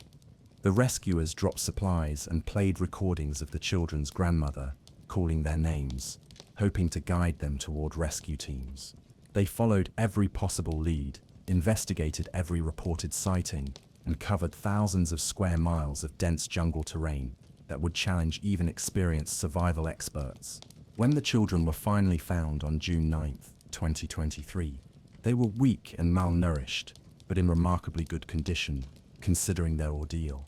They had lost significant weight and were suffering from dehydration and minor injuries, but they had avoided serious illness or injury that could have been fatal in their remote location. The international response to their rescue was overwhelming. The story captured global attention, not just because of its dramatic elements, but because it represented hope and human resilience in a world that often seems dominated by tragedy and despair. The children became symbols of indigenous knowledge, family strength, and the power of traditional wisdom in modern survival situations. Their story also highlighted the importance of cultural preservation and the value of traditional ecological knowledge. Leslie's survival skills weren't learned from books or survival courses. They were part of her cultural heritage, passed down through generations of people who had lived in harmony with the Amazon ecosystem for centuries. The Netflix documentary The Lost Children helped preserve their story for future generations. while respecting their privacy and cultural identity. Rather than exploiting their tragedy for entertainment, the documentary presented their experience with dignity and focused on the broader themes of survival, family, and cultural resilience that their story represents. The children's recovery process involved not just physical rehabilitation, but also psychological support to help them process the trauma of losing their mother and surviving alone in the wilderness. Their story didn't end with rescue. It continued with the long process of healing and returning to normal life while dealing with international attention and media interest. Their experience offers valuable lessons for actual survival situations. The importance of staying together as a group, the value of traditional knowledge and cultural wisdom, the necessity of maintaining hope and morale, and the effectiveness of constant movement rather than static defense, all proved crucial to their survival. Understanding their real story helps us appreciate what the game developers were trying to honor and commemorate. While 99 Nights in the Forest transforms their experience into interactive entertainment, it maintains respect for the fundamental themes that made their survival so remarkable: the protection of children, the importance of knowledge and preparation, and the strength that comes from refusing to give up, even in the most desperate circumstances. Chapter 14. The Philosophy of Digital Horror. 99 Nights in the Forest represents more than just entertainment. It's a sophisticated exploration of fundamental human fears and anxieties, transformed into interactive digital experience. Understanding the philosophical implications of the game reveals how modern horror media reflects and shapes our understanding of survival, morality, and the relationship between civilization and wilderness. At its core, the game asks a fundamental question: what would you be willing to sacrifice to save someone else? This isn't just a practical question about resource management or risk assessment. It's a moral and philosophical inquiry about the nature of heroism and the value of human life. Every decision to venture away from the safety of your campfire to search for missing children represents a choice between self-preservation and moral obligation. The game's horror elements serve as obstacles that make these moral choices more meaningful. If rescuing the children was easy and safe, the decision would carry no moral weight. But when every rescue attempt means risking your own survival against an unkillable monster and hostile human enemies, the choice becomes a genuine test of character and values. This moral framework connects to broader philosophical discussions about utilitarianism versus deontological ethics. A utilitarian approach might suggest that preserving your own life allows you to potentially save more people in the future, making self-preservation the more ethical choice. But a deontological perspective would emphasize the inherent duty to help innocent victims, regardless of the personal cost or long-term consequences. The game doesn't provide clear guidance about which approach is correct, instead forcing players to make these decisions themselves and live with the consequences. This ambiguity creates genuine moral tension that extends beyond simple gameplay mechanics into questions about real-world ethical behavior. The forest environment itself becomes a character that represents the relationship between human civilization and natural wilderness. In most survival games, nature is presented as a neutral force that becomes dangerous only due to human unpreparedness or bad luck. But in 99 Nights, the forest is actively malevolent, corrupted by human activity into something that seeks to destroy any human presence. This corruption represents humanity's impact on the natural world, but with a supernatural twist that makes the consequences immediate and personal, rather than abstract and distant.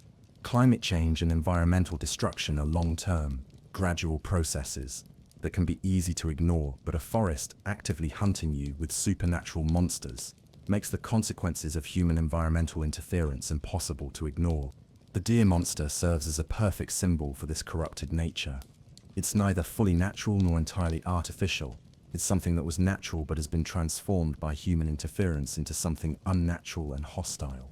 Its immunity to conventional weapons suggests that traditional human solutions, violence, technology, domination, are inadequate to address problems that humanity itself has created.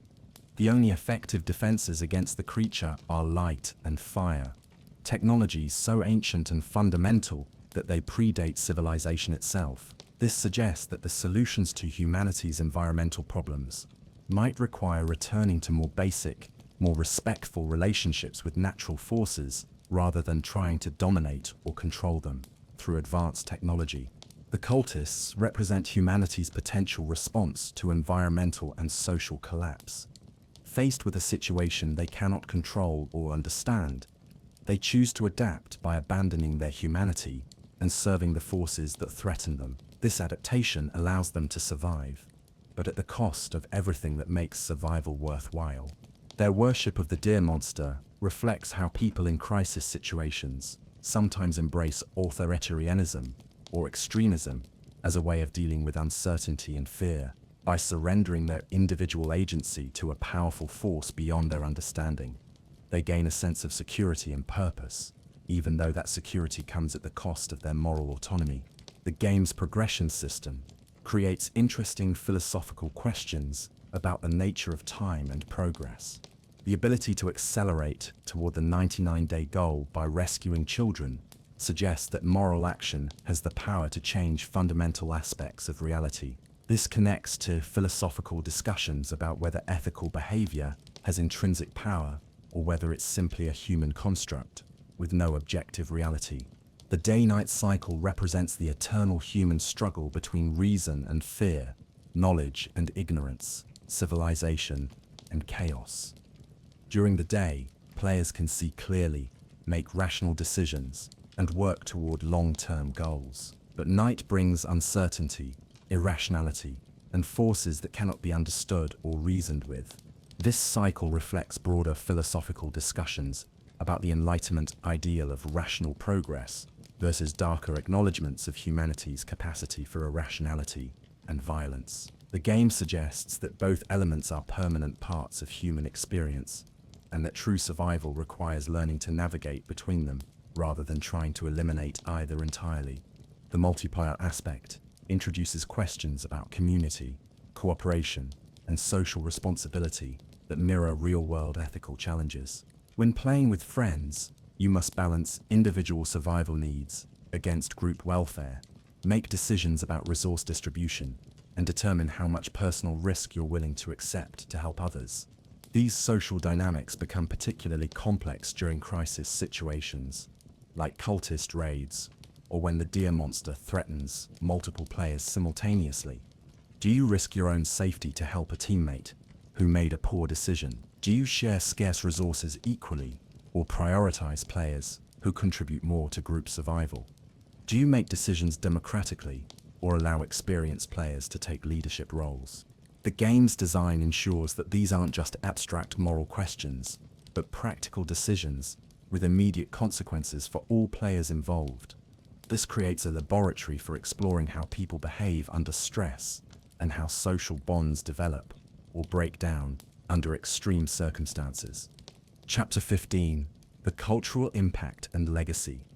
99 Nights in the Forest has become more than just a popular Roblox game.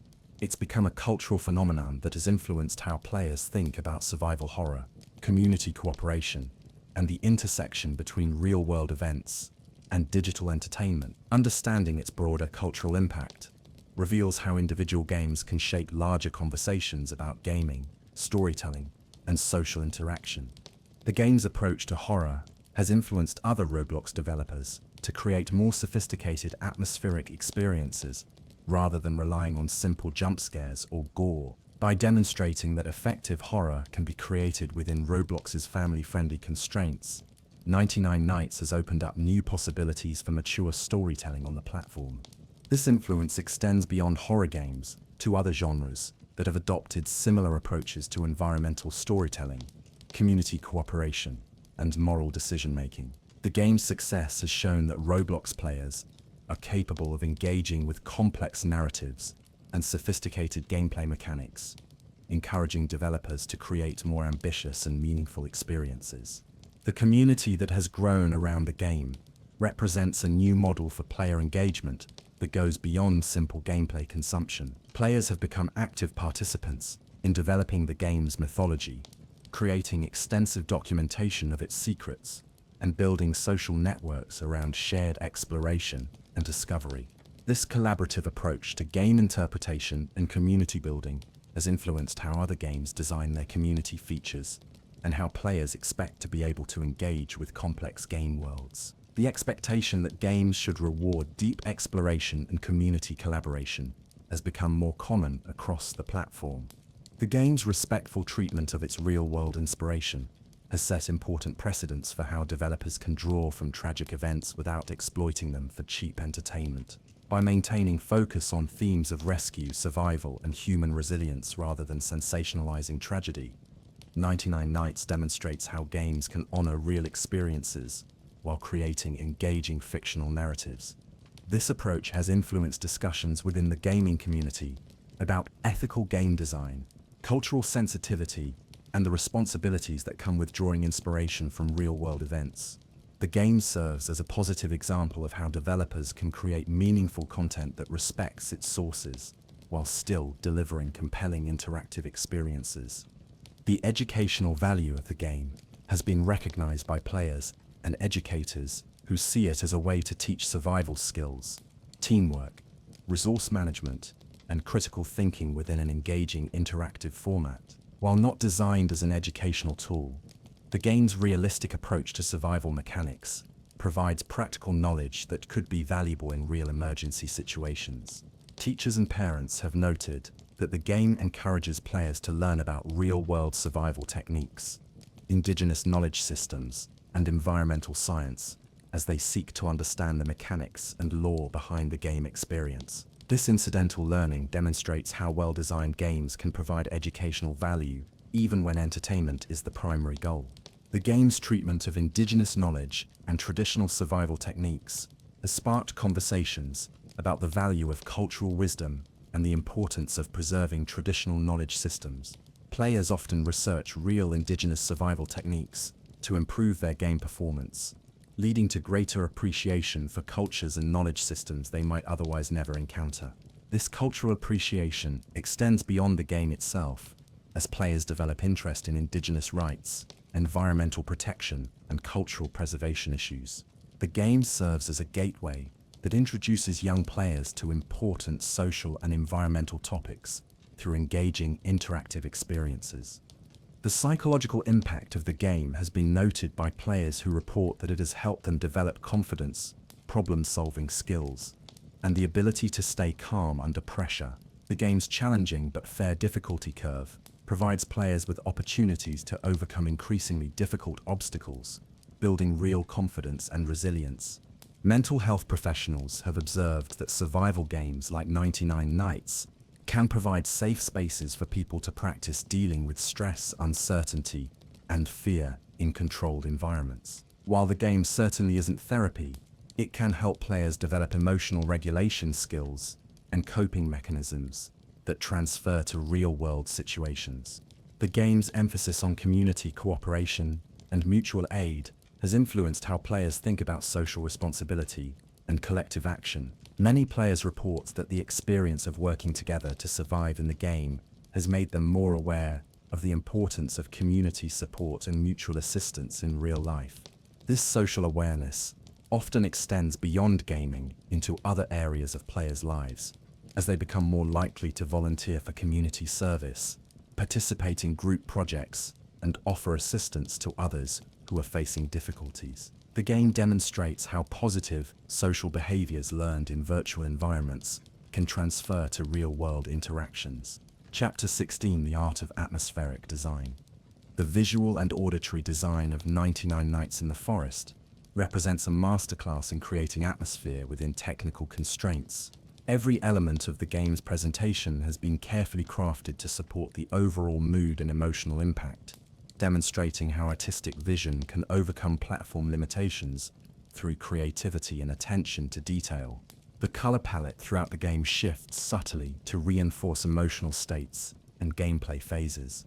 During daylight hours, colors are relatively warm and natural, creating a sense of safety and normalcy that allows players to feel comfortable exploring and gathering resources. As evening approaches, the palette gradually shifts toward cooler tones. With longer shadows and more muted colors, that subconsciously prepare players for the dangers of night. This color progression isn't just aesthetic, it serves important gameplay functions by providing visual cues about time remaining before nightfall, helping players gauge when they need to return to safety. The gradual nature of this shift prevents jarring transitions that would break immersion, while ensuring that players always have visual information about their current situation. The forest layout and geography create a sense of vastness and isolation that reinforces the survival themes. Unlike many games that use obvious boundaries or walls to contain player movement, 99 Nights uses natural terrain features and subtle design elements to create the impression of an endless wilderness, while still maintaining playable boundaries. Landmarks throughout the forest are positioned to provide navigation reference points, while also serving as focal points for environmental storytelling. Each major location, abandoned buildings, cave entrances, distinctive rock formations, tells part of the larger story, while also serving practical gameplay functions. The architectural design of human-made structures throughout the forest reflects the transition from civilization to wilderness that defines the game's thematic core. Buildings show progressive signs of abandonment and decay, with nature gradually reclaiming human constructions. This visual decay timeline helps players understand the chronology of events that led to the current situation. Research facility ruins are designed with particular attention to suggesting their original purpose, while also showing how they've been adapted or corrupted by current inhabitants. Laboratory equipment sits alongside makeshift cult symbols, while high-tech installations are surrounded by primitive survival constructions, creating visual narratives about the collision between advanced science and prehistoric fears. The creature design throughout the game balances familiarity with unsettling wrongness to create the uncanny valley effects that make encounters genuinely disturbing rather than simply exciting. Animals like wolves and bears look mostly normal but have subtle differences in proportion, movement, or behavior that suggest the forest's corrupting influence. The Deer Monster's design is particularly sophisticated in this regard. At first glance, it resembles a large deer, which should feel natural in a forest environment, but closer examination reveals the forward-facing eyes of a predator, the bipedal stance of something that shouldn't walk upright, and proportions that are just wrong enough to trigger instinctive unease, without being obviously monstrous. Lighting design throughout the game serves multiple functions simultaneously, providing practical visibility, creating mood and atmosphere, serving gameplay mechanics, and reinforcing thematic elements about the struggle between light and darkness. Natural lighting sources feel authentic to the forest environment, while still providing the dramatic contrasts necessary for effective horror presentation. Fire effects deserve particular attention, as they serve as both the primary defensive mechanism against the Deer Monster and the central gathering point for community safety. The visual design of campfires and other flame sources makes them feel warm, welcoming, and protective, while also emphasizing their fragility and the constant need for maintenance to keep them burning. The user interface design maintains immersion by avoiding modern digital aesthetics in favor of more natural, organic presentation styles that fit the wilderness setting. Information displays feel like they could be tools that a real survivor might use, rather than obviously video game interfaces that break the illusion of being lost in a hostile forest. Weather and atmospheric effects add visual variety, while also reinforcing the sense that the forest is a living environment with its own natural cycles and patterns. Rain, fog, and wind effects aren't just cosmetic additions, but serve gameplay functions by affecting visibility, movement, and resource availability in ways that feel natural and logical. The animation work throughout the game emphasizes weight, momentum, and physical reality to make actions feel consequential rather than arcade-like. Character movements suggest effort and fatigue, while object interactions feel like they require real physical force. This attention to physical realism helps maintain immersion and reinforces the survival themes. Environmental animation adds life to the forest without requiring complex AI systems or excessive processing power. Trees sway in wind, water flows naturally, and small environmental details like falling leaves or scattering insects create the impression of a living ecosystem that exists independently of player actions. The seasonal and time-based changes in environmental presentation provide variety and progression that prevents the forest from feeling static, even during long play sessions. Subtle changes in vegetation, lighting conditions, and atmospheric effects help mark the passage of time while also providing visual rewards for players who survive long enough to experience the full range of environmental conditions. Chapter 17: The Science Behind the Scares. Understanding the psychological and neurological mechanisms that make 99 Nights in the Forest so effective as a horror experience reveals sophisticated understanding of human psychology and how our brains process fear, threat, and survival situations. The game's design incorporates principles from evolutionary psychology, neuroscience, and behavioral psychology to create genuinely effective fear responses. The startle response system is carefully managed throughout the game to maximize impact while avoiding desensitization. Rather than relying on frequent jump scares that quickly lose effectiveness, the game builds tension gradually and releases it strategically to maintain emotional impact throughout long play sessions. The timing of startle events is varied and unpredictable enough to prevent players from developing conditioned expectations, while still maintaining patterns that feel natural rather than random. This balance keeps players in a state of hypervigilance without overwhelming them with constant false alarms that would reduce the effectiveness of genuine threats. Anticipatory anxiety is perhaps the game's most powerful psychological tool. The knowledge that the Deer Monster will appear at night creates stress and tension throughout daylight hours, even when players are completely safe. This anticipation creates physiological stress responses, elevated heart rate, increased alertness, muscle tension, that persist even during safe periods. The game maintains this anticipatory anxiety by ensuring that the threat is always credible. The Deer Monster isn't just a theoretical danger, it's a persistent, inevitable threat that players must constantly prepare for. This credibility prevents the anxiety from dissipating through rationalization or habituation. The fear conditioning process works through repeated pairing of neutral stimuli with threatening outcomes. Environmental cues that initially seem harmless, certain sounds, lighting conditions, or visual elements become anxiety-provoking through association with dangerous encounters. This conditioning creates layers of psychological tension that accumulate over time. Experienced players develop conditioned fear responses to environmental cues that new players don't even notice, creating different psychological experiences for players at different skill levels, while maintaining effectiveness for both groups. The game exploits fundamental cognitive biases that affect how we process threatening information. The availability heuristic makes recent threatening events feel more likely to recur than they actually are, while confirmation bias leads players to interpret ambiguous environmental cues as evidence of approaching danger. These biases serve survival functions in real environments where overestimating danger is safer than underestimating it. The game triggers these same psychological mechanisms to create persistent feelings of vulnerability and threat, even when players are objectively safe.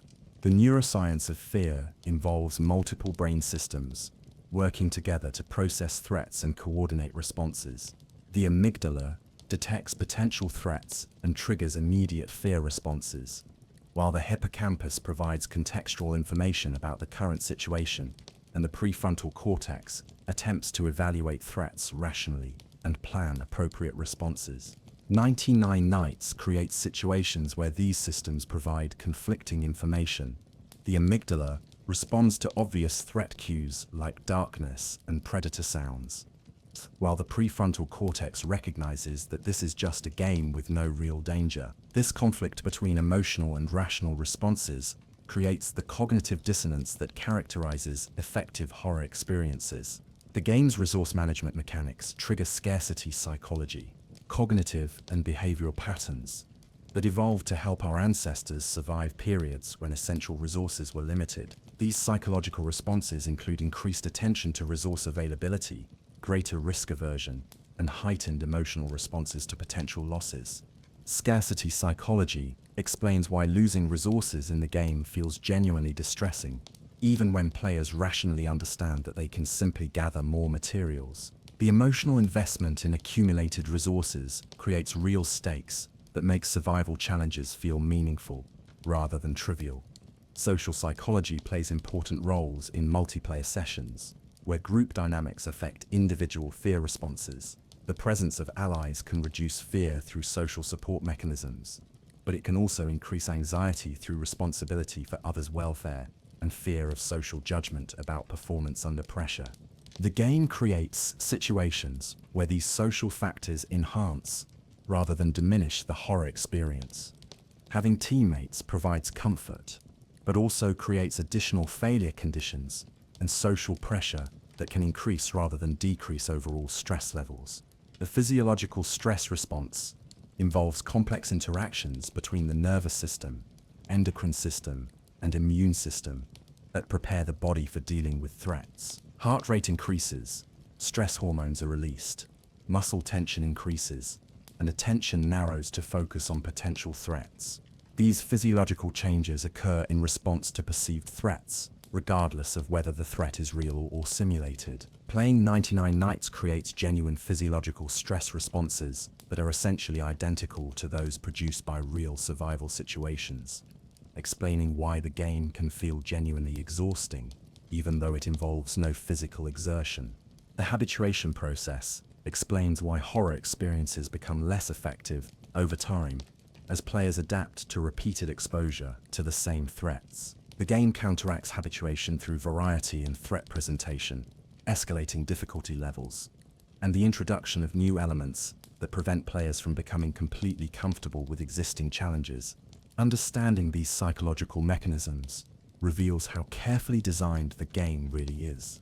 Rather than relying on random scary elements or generic horror tropes, every aspect of the experience has been crafted to work with natural human psychology to create genuine fear and tension that persists throughout extended play sessions. Chapter 18. The Endings. What really happens? After day, the conclusion of 99 Nights in the Forest has been the subject of intense community speculation and analysis, largely because the game's ending is deliberately ambiguous and open to interpretation. Rather than providing clear resolution, the game leaves players with questions about what they've actually accomplished and what their survival really means in the broader context of the forest's mysteries. Reaching day 99 triggers a cutscene that many players find more unsettling than satisfying. The message, "more story and an ending will be revealed soon," suggests that the conclusion players experience isn't the complete story, but rather just one chapter in a larger narrative that extends beyond the immediate survival experience. This narrative incompleteness serves important thematic purposes. Survival situations rarely have clean, satisfying endings, where all questions are answered and all problems are resolved. Real survival is often about persistence and adaptation, rather than achieving definitive victory over threatening circumstances. The ambiguous ending also reflects the game's connection to its real-world inspiration. The Colombian children's rescue was a happy ending to their immediate survival crisis, but it wasn't the end of their story. They still had to recover from trauma, readjust to normal life, and deal with the long-term psychological effects of their experience. Players who reach day 99 often report feeling anticlimactic rather than triumphant, which appears to be an intentional design choice. The game suggests that survival isn't about reaching an arbitrary goal, but about the continuous process of adapting to challenging circumstances and protecting others who depend on you. The rescued children's behavior, after being brought to the campfire, provides clues about the nature of the ending. They set up tents around the fire and remain silent, never speaking or interacting normally with the players who saved them. This silence could indicate trauma, supernatural influence, or something more sinister about their true nature. Some players interpret the children's silence as evidence that they aren't actually human victims, but rather manifestations of the forest's supernatural properties. According to this interpretation, rescuing them doesn't save anyone, but instead feeds energy to the malevolent forces that control the forest environment.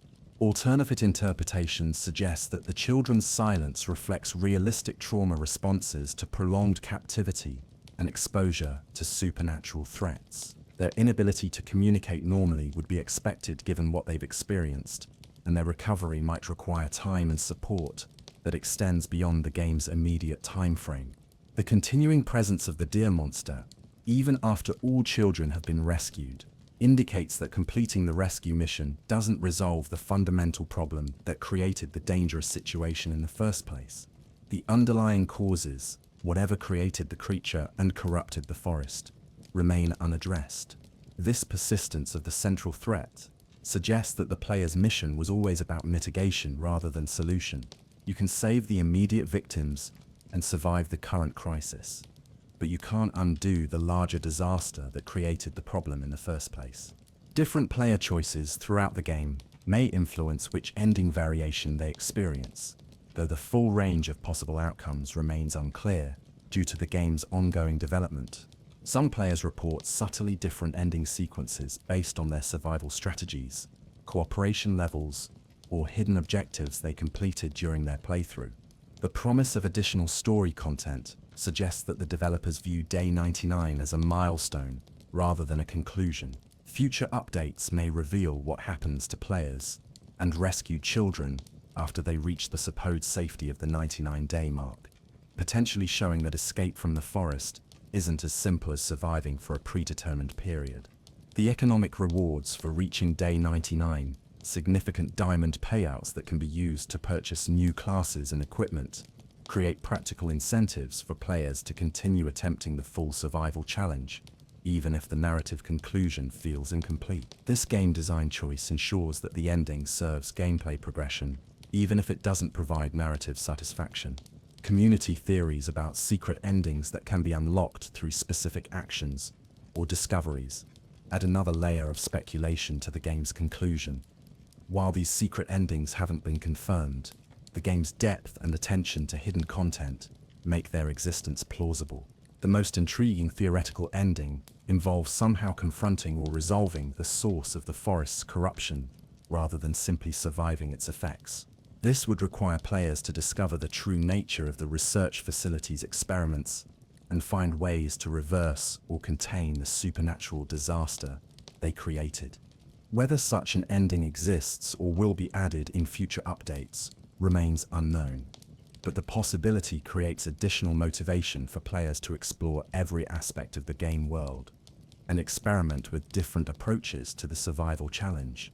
The ending's ambiguity ultimately reinforces the game's central themes about persistence, community, and the ongoing nature of survival challenges. Rather than suggesting that problems can be definitively solved through individual heroism, the game implies that survival is an ongoing process that requires continuous effort, adaptation, and mutual support. Conclusion: the lasting impact of 99 Nights in the Forest. As we reach the end of our journey through the dark secrets and hidden depths of 99 Nights in the Forest, it's worth reflecting on what makes this game so special and why it has captured the imagination of so many players around the world. This isn't just another survival game or horror experience, it's a sophisticated exploration of fundamental human themes wrapped in accessible gameplay and delivered through innovative design. The game's greatest achievement lies in its ability to transform a tragic real-world event into meaningful interactive entertainment without exploiting or diminishing the original story. By focusing on themes of rescue, survival, and human resilience rather than sensationalizing tragedy, the developers created an experience that honors its inspiration while delivering compelling gameplay. The psychological sophistication of the horror elements demonstrates how effective fear can be created through careful design rather than cheap shock tactics. The game's ability to create genuine tension and anxiety within Roblox's family-friendly constraints proves that atmospheric horror depends more on craftsmanship than graphic content. The community that has developed around the game represents a new model for player engagement that goes beyond simple consumption to active collaboration in meaning-making and story interpretation. Players have become partners in developing the game's mythology and discovering its secrets, creating a collaborative storytelling experience that extends the game's impact beyond its immediate content. The technical achievements required to create such an atmospheric and mechanically complex experience within Roblox's constraints demonstrate how creative vision can overcome platform limitations. Every aspect of the game's design serves multiple purposes, from the lighting system that provides gameplay information while creating mood, to the sound design that delivers essential survival cues while building psychological tension. The game's educational value emerges naturally from its design rather than feeling forced or artificial. Players learn about survival techniques, traditional knowledge systems, teamwork, and resource management through engaging gameplay rather than didactic instruction, demonstrating how well-designed games can provide meaningful learning experiences. The moral and philosophical questions raised by the game's scenarios create opportunities for players to explore ethical decision-making in safe environments, where the consequences are meaningful but not permanent. The game serves as a laboratory for examining questions about heroism, sacrifice, community responsibility, and the relationship between individual and collective welfare. Perhaps most importantly, 99 Nights in the Forest demonstrates the potential for video games to address serious themes and complex emotional content, while still providing entertaining and engaging experiences. The game proves that players are capable of engaging with sophisticated narratives and mature themes when they're presented thoughtfully and respectfully. The ongoing development and community engagement around the game show how modern interactive entertainment can evolve continuously rather than being delivered as finished products. The relationship between developers and community creates opportunities for shared storytelling and collaborative world-building that enriches the experience for everyone involved. As you close your eyes tonight, whether you're a seasoned survivor who has faced the Deer Monster countless times, or someone who has never entered the cursed forest, remember the lessons that 99 Nights in the Forest teaches us about survival, community, and the power of human resilience in the face of overwhelming odds. The 4 missing children waiting in those dark caves represent more than game objectives. They symbolize innocence that deserves protection, hope that deserves preservation, and the belief that individual actions can make a difference, even in the darkest circumstances. The forest itself, with all its dangers and mysteries, reminds us that the world is full of challenges that can't be solved through simple solutions or individual effort alone. But it also shows us that with preparation, cooperation, and determination, even the most impossible situations can be survived. The Deer Monster, stalking through the darkness, represents the fears and uncertainties that we all face in our daily lives. The challenges that seem too big to overcome, the problems that can't be fought directly, and the persistent threats that require patience and wisdom rather than force to address.